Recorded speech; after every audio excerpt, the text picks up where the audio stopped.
de que a comissão não tem sido pautada por debates infundados e ineficazes. Pelo contrário, somente hoje nós invertemos a pauta e conseguimos aprovar dois incríveis projetos que tratam a respeito da evasão escolar e também da possibilidade de abrir uma linha de crédito no BNDES para que seja direcionado isso para escolas públicas e privadas, que irá ajudar, inclusive, muito na segurança das escolas. E o debate, acredito que ideológico, ele é necessário, e aqui eu começo a fazer defendendo o deputado André Fernandes. Para todos que estão aqui presentes, e também aos que irão assistir isso por todo o Brasil, no dia 1º de abril, o escritório do deputado André Fernandes foi veementemente atacado. Eles fizeram um boneco do André Fernandes, atearam fogo. Inclusive, quando o André postou isso nas suas redes sociais, o Instagram considerou isso conteúdo sensível, e você tem que clicar para poder acessar. Porque após ter ficado o boneco dele em cinzas, ficou como literalmente alguém estivesse morrido ali no chão. E eles colocaram golpistas e, inclusive, se vangloriaram de ter feito isso com o deputado André Fernandes. Mas é óbvio que todos nós acreditamos que nós rechaçamos isso. O que eu quero levantar o ponto aqui é com relação à narrativa que é criada quando tem esse tipo de ato e como a esquerda ela se utiliza de uma defesa da democracia quando lhe convém. E explico o porquê.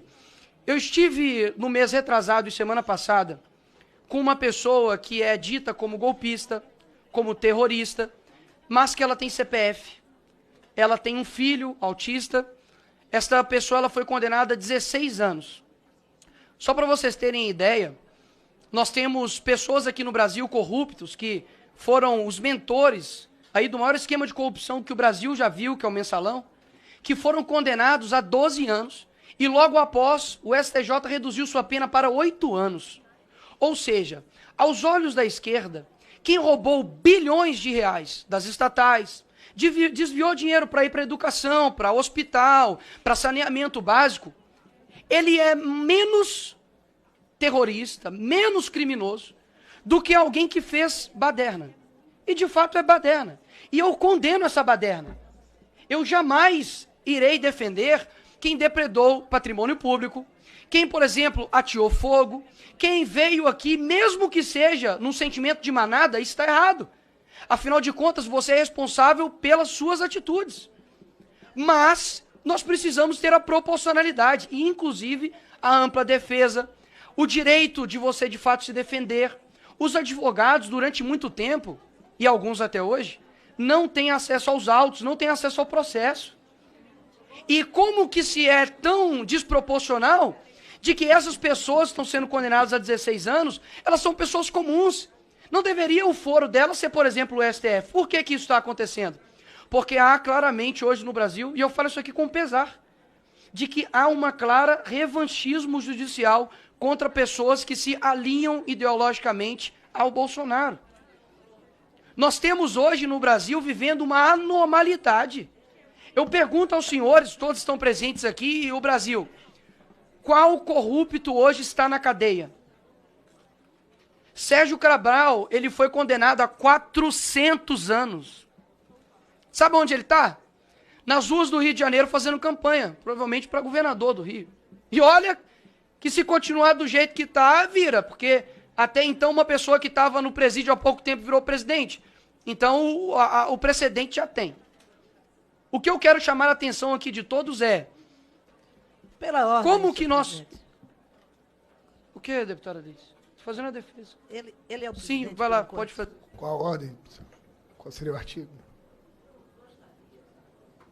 Até de apelar ao presidente desta comissão, que pediu para usar o tempo de liderança, ao fazer isto, o tipo de discurso que está fazendo, sem discutir... Vossa Excelência... Qual a questão de ordem? Porque ele está... Você tem que ver o artigo. Está no tempo de liderança dele, ele se inscreveu, então... Obrigado, senhor presidente. Para poder fazer a defesa do André Fernandes, eu simplesmente não preciso falar somente do aspecto do André Fernandes, eu preciso contextualizar. E é isso que eu estou fazendo aqui, contextualizando o porquê a defesa do deputado André Fernandes. E me impressiona que quando você não é contra o mal, você coopera com ele. Então, muito me espanta quando a esquerda ela não consegue denunciar o mal. Eu já vi aqui em diversos momentos aqui dessa casa, ministros de Estado não conseguir denunciar o mal que eu acredito que acontece, por exemplo, na Venezuela. É só colocar assim no YouTube, para quem está assistindo, coloca assim, ó, tanque de guerra Venezuela. Você vai ver literalmente tanques de guerra passando sobre civis na Venezuela. Inclusive a própria ONU, que tanto eles utilizam para poder dizer que é uma verdade infindável de uma organização, já condenou os atos tanto da Venezuela quanto da Nicarágua. Então eu deixo aqui mais uma vez a minha solidariedade ao senhor André Fernandes e deixar aqui evidente, claro, cristalino, de que nós estamos vivendo de fato uma cegueira ideológica, onde por conta de A defender A e B defender B, nós não conseguimos atacar o mal. Saibam que aquilo que nós precisamos como representantes do povo fazer é termos coerência. Coerência quando um errar, falar que errou. Eu nunca defendi nenhuma pessoa que depredou o patrimônio público aqui nesse Congresso. Vocês nunca irão me ver ir a vias de fato de agressão. Se algum dia eu falei palavrão na minha vida, se foi filmado, eu peço desculpas. Mas não me recordo, tanto aqui nessa casa ou com nenhum colega. O que acontece hoje é que existe, digamos, uma régua, que eles colocam, a régua de 30 centímetros, eles colocam que o 15 já não é mais o meio, que o meio é o 2 centímetros, ou seja, qualquer coisa que estiver no 10, no 20, vira muito extremo. Então, quando, por exemplo, você defende a legalidade do processo, para que pessoas como as pessoas do dia 8 não sejam taxadas de terrorismo e tenham penas aplicadas a elas exorbitantes, que ultrapassam da normalidade nossa jurídica, isso se chama extremismo. Eu não acredito que isso seja extremismo.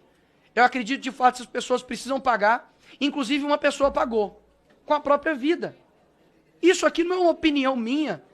Se a maior instância do Ministério Público, que é a PGR, deu o parecer favorável para a soltura do Clezão, isso não foi feito. E por 2 meses isso foi ignorado. Sabe qual foi o fim do Clezão? A morte. E eu estive no velório dele. Lhes pergunto, eu sei que quando, aquilo que Hannah Arendt fala, né, que é a banalidade do mal. Você passa na rua um dia, você vê um morador de rua, você se assusta. Deputado Gilberto, como é possível ter uma pessoa morando na rua, deputado Ottoni? Isso é muito mal, isso é ruim. Essa pessoa precisa ter dignidade. Só que no segundo dia, você acha não tão anormal. Passa-se uma semana, um mês, um ano, e pessoas morando em situação de rua passam a ser normal. Afinal de contas, a continuidade do mal faz parecer que não tem problema. É exatamente isso que está acontecendo.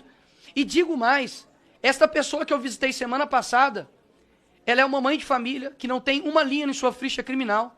E eu estou para te falar para vocês, eu não quero ter que usar a tribuna dessa casa para poder anunciar mais uma morte. E quem é o responsável? Quem será responsabilizado por um autista e um morador de rua ter ficado preso 8 meses dentro da cadeia e agora foi solto por um erro jurídico? Ele será indenizado? Alguém irá defendê-lo? Os direitos humanos se colocará por ele?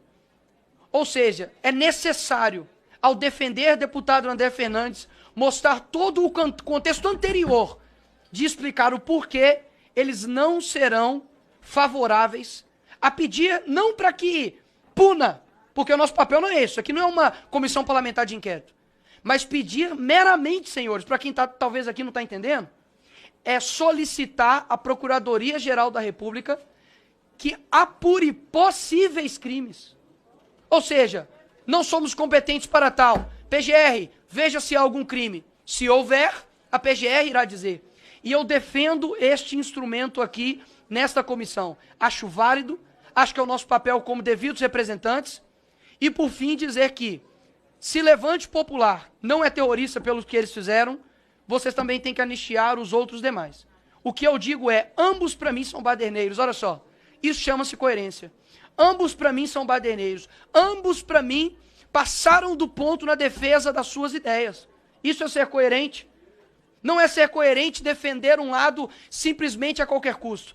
A minha coerência vai, condeno o Levante Popular, Condeno as pessoas também que depredaram aqui, condeno qualquer um que faça o mesmo. Agora, sabe o que aconteceu? Tem muita gente nova aqui, estudantes novos aqui, talvez vocês não lembrem. Mas os Black Blocs, lá em São Paulo, e aqui também, quebraram, depedraram, quebraram o Ministério da Educação. E sabe o que aconteceu agora recente, senhores? Em 2019? Foram absolvidos por faltas de provas. Nós não estamos vivendo uma normalidade. Toda a minha solidariedade ao deputado André Fernandes, e a coerência precisa prevalecer, e a hipocrisia, quando necessário, será exposta. Obrigado a todos.